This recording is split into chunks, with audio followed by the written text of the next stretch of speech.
یہ کہانی ایک گھریلو لڑکی کی ہے جس کا نام اشن تھا۔ نام تھوڑا سا منفرد تھا، مگر اس کی سوچ اور ہمت بھی عام لڑکیوں سے بالکل مختلف تھیں۔ اشن روزانہ فجر سے پہلے جاگ جاتی۔ اندھیرا ہوتا، شہر سو رہا ہوتا، مگر اشن کے دن کی شروعات ہو چکی ہوتی۔ سب سے پہلے وہ وضو کرتی، خاموشی سے نماز پڑھتی اور اللہ سے دعا مانگتی۔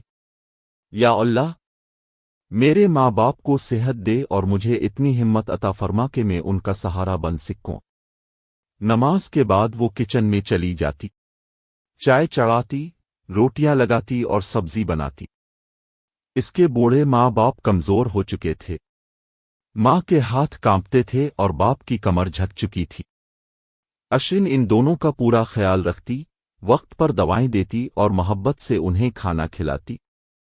گھر کا جھاڑو، پونچھا اور کپڑوں کی صفائی وہ سب کام خوشی خوشی کرتی۔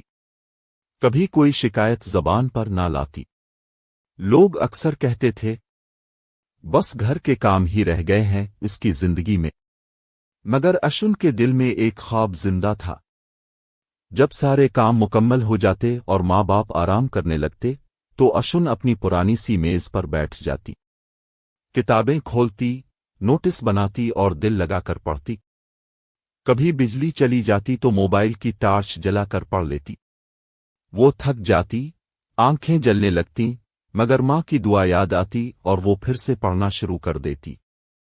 لوگ اس پر ہنستے تھے اور کہتے تھے، یہ گھریلو لڑکی افسر بنے گی۔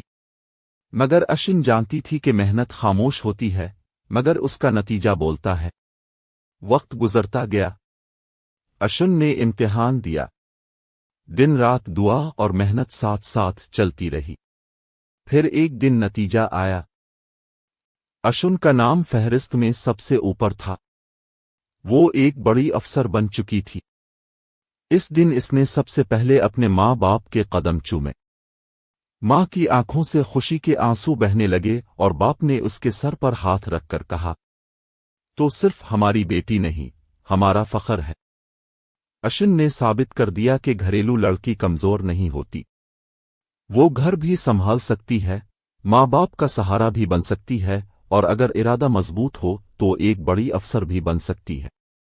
یہ کہانی ہر اس بیٹی کے لیے ہے جو خاموشی سے خواب دیکھتی ہے اور ایک دن انہیں حقیقت میں بدل دیتی ہے۔